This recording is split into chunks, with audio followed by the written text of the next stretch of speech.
Most of you already know that compound style exercises are simply superior when it comes to building full body control as well as coordination, and out of those, animal style movement patterns, especially the crawling ones, are even more effective at helping us build full body control, strengthening our mind-muscle connection and helping us advance pretty much every other sports goal we have. Today we're gonna check out dozens of different crawling and animal style movement patterns to help you build that full body strength, control and mobility that most people aspire to achieve. So if you're ready, let's go and have some fun. Starting out with the easiest quadruped beginner-friendly exercise first, which is the classic baby crawl, an exercise that requires the tiniest bit of strength and the tiniest bit of coordination, moving the right side with the left and the left side with the right in a unilateral movement pattern until we develop the necessary coordination to start adding a little bit more strength requirement to our movement pattern. And of course, every one we learn, we will also reverse backwards, so we can start increasing our coordination learning bonus throughout every one of these patterns. Moving up a little bit more in difficulty and adding some core engagement, raising our knees the tiniest bit and staying with our hips almost at shoulder height, we're gonna go through the bear crawl, which is now going to require a little bit more quad,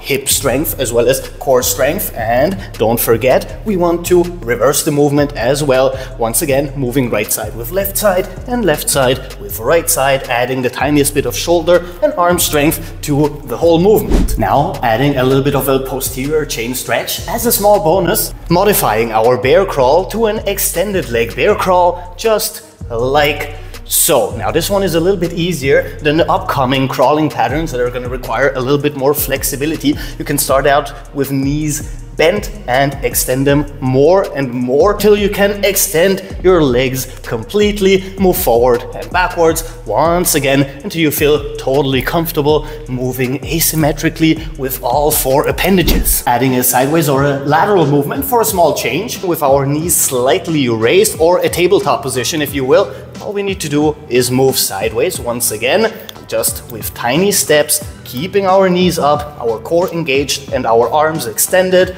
and using now our glutes and our adductors to move with our legs into one direction and then into the other.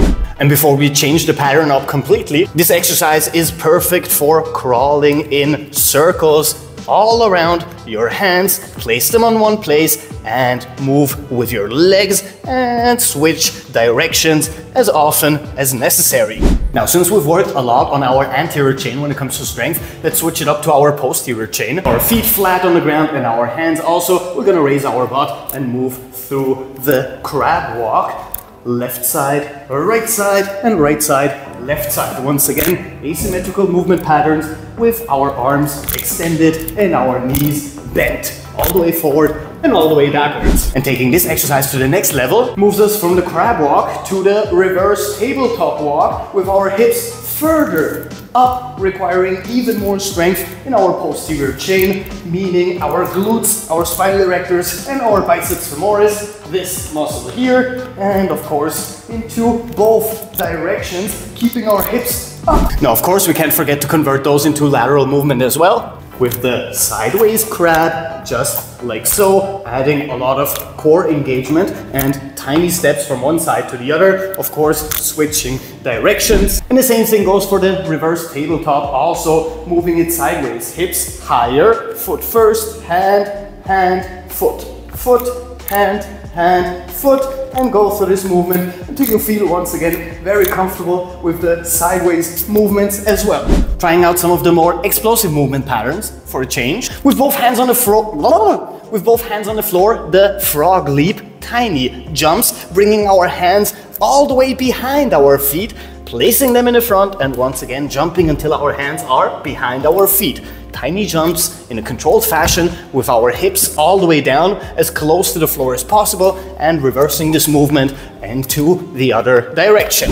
Taking this one to the next level, raising our hips a little bit higher, almost to shoulder height or even a tiny bit higher, we can go through the gorilla leap, which is a little bit more upper body dominant because we are shifting our weight more upwards and forward, meaning we can add a little bit more shoulder and arm strength and release some of the strength we're going to require for our legs. And while we're still working on the jumpy patterns, we'll go through the lateral ape-like movement patterns with very tiny and short jumps from one direction into the other. An amazing exercise when it comes to working on hip, knee and ankle mobility. And with the next one, adding a little bit more flexibility as well as mobility for our hips. We've got longer lateral jumps, extending one leg, moving with our hips actively pressed towards the floor from one side to the other until the other leg is fully extended. Tiny jump, extend and switch. Tiny jump, extend and switch. And of course, once again, switching it up into the other direction, so we are just as coordinated from one side towards the other. And while we are still on the ape-like movement patterns, knuckles on the floor, raising our knees and pushing our hips downwards actively and our knees outwards, we're gonna walk with an upright back, a more upright frontal ape-like movement pattern, which is insanely effective when it comes to building hip strength, especially when it comes to our hip flexors and our adductors, forward and backwards once more. And the second variation, which is a little bit more upper body dominant, is raising our hips to shoulder height when going through the ape-like asymmetrical movement patterns, now requiring more strength in our arms and our shoulders. Once again, this asymmetrical movement pattern, hips up to shoulder height or a tiny bit higher. And of course, it's sideways variation, hips at shoulder height or higher and moving sideways with our arms completely extended. Once again, on our knuckles, tiny movements to the right and tiny movements to the left with our back completely extended. Now switching to a more flexibility dominant movement pattern, once again a frontal one, this time with our legs completely extended. Now we have a little bit more flexibility requirements than we did with our first extended bear crawl. This is a giraffe walk, legs and arms extended and moving left side with left side for the change and right side with right side. This one adds a lot of posterior chain flexibility and a lot of extended arm and leg coordination.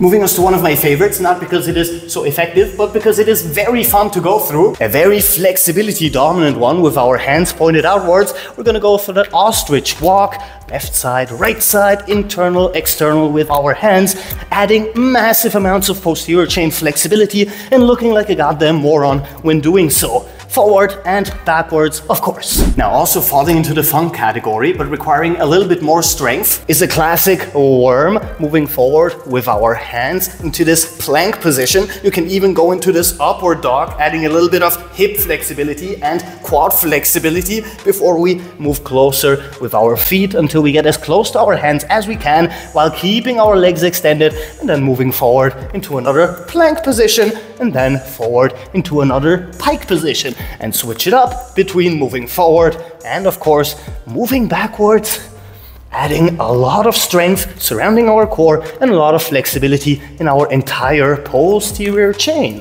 Now this moves us to one of the harder ones. For the first time, we're gonna place our lower arms onto the floor instead of our hands. We're raising our knees and going through the army crawl, just like so, coming closer with our knees, keeping our back somewhat extended and our arms flat on the floor, and reversing this movement for even more core engagement and a lot of hip flexor engagement as well. Very similar to this one, but requiring a little bit more strength. We've got the alligator, with our upper body slightly elevated, moving left side with right side with some rotation in our hip, forward and backwards. This is going to require a little bit more strength than the other ones and a little bit more coordination. And moving this one up a level to add even more hip mobility, the lizard crawl will have us as close to the floor as possible with the maximum amount of hip rotation and spinal rotation we can muster to add as much flexibility to this insane amount of strength and coordination we're gonna need to move through this pattern. Now this next one is gonna add some extended full body tension. Starting out in a classic plank position, tiny moves, legs and arms extended. We're basically going through a walking plank. Keep your core fully engaged and once again move forward or backwards. What's really amazing here, if you're working with socks, you can just push your body back and then pulling it forward, requiring even more strength. Now of course we can move through the plank walk sideways, plank position, step to the side, close it up, step to the side, close it up, and keep your legs, your back and your arms fully extended and your core engaged, and switch directions. You can go through very tiny movements and you can add longer movements and switch it up between slow and fast as well. That goes for all of the patterns we went through today. And now we can add some bonus rounds for those of you who are not satisfied with just moving their body weight. Go through crawling exercises with pull-throughs, just like so, adding a little bit more strength, and of course switching from one arm to the other, and the same thing goes into the other direction. Keep your knees from touching down and keep your upper body elevated, just like so. Then of course we can also work on our pushing strength, moving the weight first in front of us, coming closer, moving it once again, push, coming closer, and this time to switch directions, you can either switch to a pull and then once again to a push, or you simply go through this rotation and then push into the other direction. Come closer, push, come closer, and don't forget to switch hands. And one final variation with added resistance, starting in our crawl, moving sideways, pulling sideways, moving sideways, pulling sideways, and adding a little bit more strength dominance with those lateral pulling motions as well, adding more strength to our shoulders and our arms while having our full body engaged. And there you go, you have a ton of crawling exercises that'll help you build full body strength, full body tension, and massive amounts of mobility, especially when it comes to our hips, knees, ankles, and shoulders, which are usually the exact problem zones that most people suffer from. So start mixing and matching, start putting together a workout that you enjoy the most and that is the most fun, so you can stay consistent with it. And if you like the video, and please join us, subscribe. We do stuff like that almost every single day, which means that I'll see you tomorrow. So until then, Captain Cairo, peace out.